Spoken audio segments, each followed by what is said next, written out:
Hi friends, എല്ലാവർക്കും roses രുചിക്കൂട്ടിലേക്ക് സ്വാഗതം. ഇന്ന് ഞാൻ നിങ്ങളുമായിട്ട് ഷെയർ ചെയ്യാൻ പോകുന്നത് ഒരു രസത്തിൻ്റെ റെസിപ്പിയാണ്. അപ്പം ഞാൻ ഉണ്ടാക്കുന്നത് ഇതേപോലെയൊക്കെയാണ്, നിങ്ങളും ഇങ്ങനെ തന്നെ ആയിരിക്കും. അപ്പം നമുക്ക് എന്താ വെച്ചാൽ വീഡിയോയിലേക്ക് പോകാം.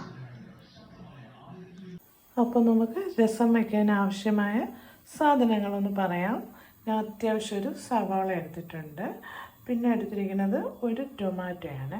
ഒരു ടൊമാറ്റോ, 3 പച്ചമുളക്, ഇഞ്ചി വെളുത്തുള്ളി പേസ്റ്റ്, വറ്റൽമുളക് വേണം, കറിവേപ്പിലയുണ്ട്, പിന്നെ മല്ലിയില വേണം, പിന്നെ നമുക്ക് കായം, കുരുമുളക് പൊടി, പിന്നെ നമുക്ക് വേണ്ടത് മഞ്ഞൾപ്പൊടി വേണം, ഉലുവ വേണം, കടുക്, വെളിച്ചെണ്ണ, പിന്നെ മെയിനായിട്ട് നമുക്ക് പുളി, ഒരു നാരങ്ങ വലിപ്പത്തിൽ പുളി ഞാൻ വെള്ളത്തിലിട്ട് എടുത്തിട്ടുണ്ട്.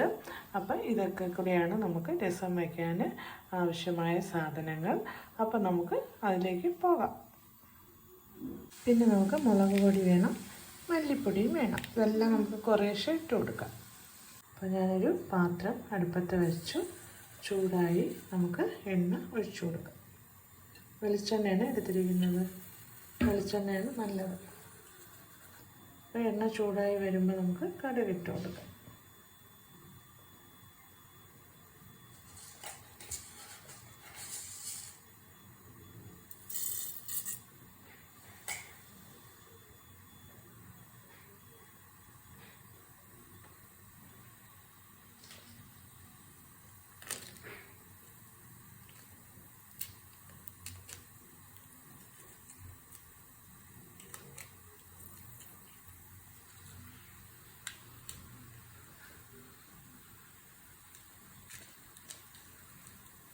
കടുക് മൂത്ത് വന്നു. അതിന് നമുക്ക്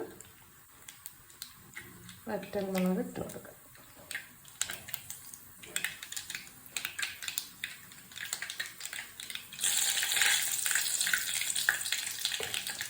വറ്റൽമുളക് ഇട്ടു. നമുക്ക് കറിവേപ്പില ഇട്ട് കൊടുക്കാം. കറിവേപ്പിലയുടെ കൂടെ തന്നെ നമുക്ക് സവാള ഇട്ട് കൊടുക്കാം. ചെറിയ ഉള്ളി ഇടുന്നത് നല്ലതാണ്. ഞാനിപ്പോൾ ഒരു സവാളയാണ് ഇവിടെ എടുത്തത്. ഞാൻ ഇങ്ങനെയാണ് വയ്ക്കുന്നത്. ചെറിയ ഉള്ളി നല്ലതാണ്. നമുക്ക് പച്ചമുളക് ഇട്ട് കൊടുക്കാം.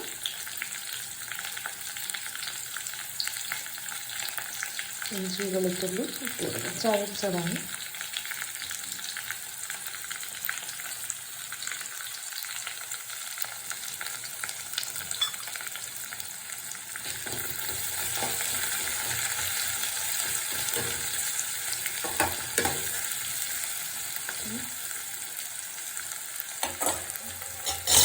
കുറച്ച് ഉപ്പ് കൂടെ നമുക്ക് ഇട്ട് കൊടുക്കാം.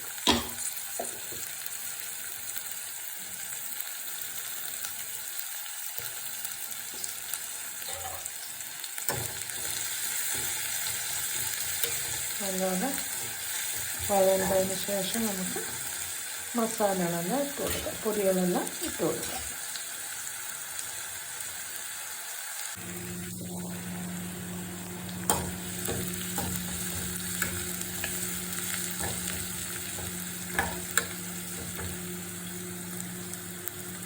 വെളിച്ചെണ്ണയിലായപ്പോൾ തന്നെ നല്ലൊരു മണം വരുന്നുണ്ട്.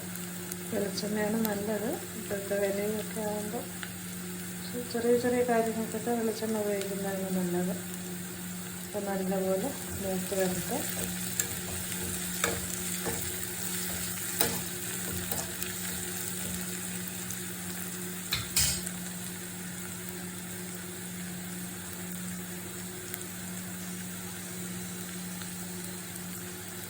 അപ്പം ഏകദേശം മൂത്ത് വന്നിട്ടുണ്ട്. അപ്പം ഞാൻ തീയൊന്ന് സിമ്മാക്കിയിട്ട് നമുക്ക് പൊടികൾ ഇട്ട് കൊടുക്കാവേ. ആദ്യം കുറച്ച് മഞ്ഞൾപ്പൊടി, കുറച്ച് ഉലുവപ്പൊടി, 1 സ്പൂണ് മുളക് പൊടി. കുരുമുളക് പൊടിയില്ലേ, അപ്പം നമുക്ക് വലിയ സ്പൂണ്, ഞാൻ ചെറിയ സ്പൂണായതുകൊണ്ടാണ് 2 ഇട്ടത്. പിന്നെ 1 സ്പൂണ്, ഒരു വലിയ സ്പൂണ് മല്ലിപ്പൊടി. പിന്നെ നമുക്ക് കായം വേണം, അത് ഇട്ട് പിന്നെ ഇളക്കി കൊടുക്കാം. കുരുമുളക് പൊടിയും കൂടെ ഇടാം. കുരുമുളകാണ് കൂടുതൽ അതിൻ്റെ ആ ഒരു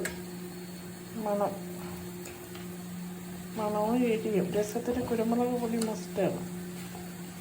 അതാണ് മെയിൻ. എല്ലാവർക്കും അറിയാമല്ലോ. ഞാൻ കുരുമുളക് പൊടി 2 സ്പൂൺ ഇട്ടു. ഇനി നമുക്ക് കറിവേപ്പില ഇതൊന്ന് മൂത്തതിന് ശേഷം, കറിവേപ്പിലയല്ല, തക്കാളി ഇട്ട് കൊടുക്കാം.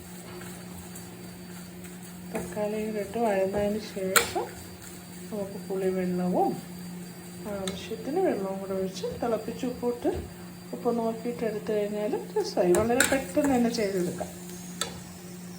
നമുക്ക് കുറച്ചുകൂടെ ഒന്ന് മൂത്ത് വരട്ടെ. തക്കാളി ഇട്ട്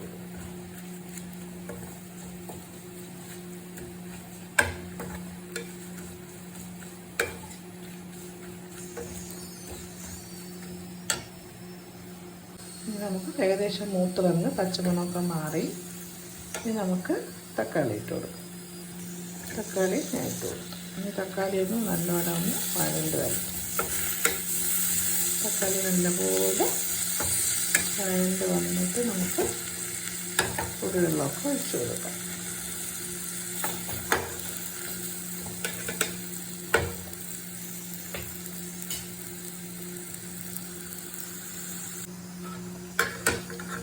ഇനി നമുക്ക് പുളിവെള്ളം ഒഴിച്ച് കൊടുക്കാം. ഏകദേശം വഴണ്ട് വന്നിട്ടുണ്ട്. പുളിവെള്ളം ഒഴിച്ചു.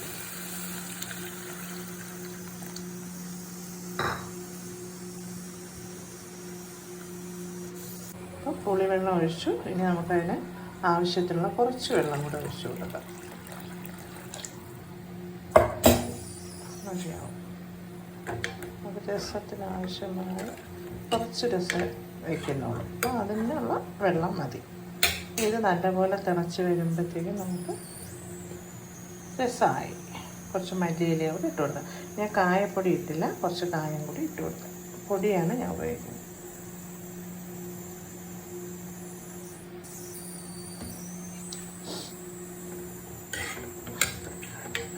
ഉപ്പും കൂടെ നോക്കി തിളച്ച് ഉപ്പും കൂടെയൊക്കെ നോക്കി വാങ്ങുമ്പോൾ നമുക്ക് മല്ലിയിലയും കൂടെ ഇട്ട് കൊടുത്ത് കഴിയുമ്പോൾ നമ്മുടെ രസം ഇവിടെ റെഡിയാവും.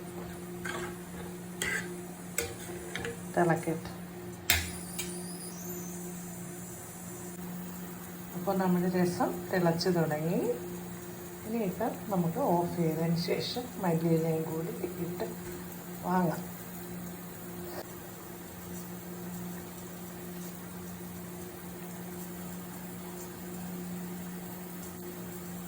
അപ്പോൾ മല്ലിയിലയും കൂടി ഇട്ട് കൊടുത്തിട്ടുണ്ട്. അപ്പോൾ നല്ല എരിവും പുളിയും മണവും എല്ലാം ഉള്ള അടിപൊളി രസം ഇവിടെ റെഡി ആയിട്ടുണ്ട്. അപ്പോൾ ഇനി അടുത്തൊരു റെസിപ്പിയുമായി കാണുന്നത് വരേക്കും ബായ്. എല്ലാവരും ലൈക്ക് ചെയ്യണം, ഷെയർ ചെയ്യണം, സബ്സ്ക്രൈബ് ചെയ്യാൻ മറക്കരുത് പ്ലീസ്. അപ്പോൾ ടാറ്റാ, ബൈ ബൈ.